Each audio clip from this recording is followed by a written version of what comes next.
आपल्याला कल्पना आहे की मागच्या काळातच आपण शेतकऱ्यांचं जे नुकसान झालं त्याचे पंचनामे करण्याचे आदेश आपण दिले होते आणि यावेळी आपण एकत्रित पंचनामे येऊन त्याला एकत्रित मदत करण्याच्या ऐवजी जसे पंचनामे येतात तसं आपण मदत त्या ठिकाणी करतो। त्यामुळे आतापर्यंत आपण 31,64,000 शेतकऱ्यांना 2,215 कोटी रुपयाची मदत करण्याचे GR काढलेले आहेत। यातले जवळपास आता 1,829 कोटी रुपये जिल्ह्यांमध्ये जमाई झालेले आहेत आणि ते पुढच्या 8 ते 10 दिवसामध्ये हे पैसे जे आहेत ते त्या ठिकाणी आम्ही जमा करणार आहोत।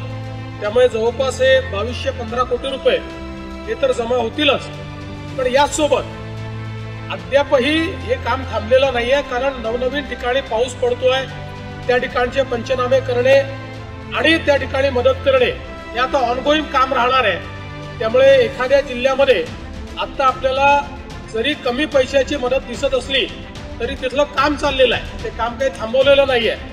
आता जर एका तालुक्याचे रिपोर्ट आले तर एका तालुक्याला मदत करून टाकायची, अशा प्रकारचं धोरण आम्ही ठेवलंय, जेणेकरून ही तातडीची मदत जी आहे ती शेतकऱ्यांना मिळाली पाहिजे।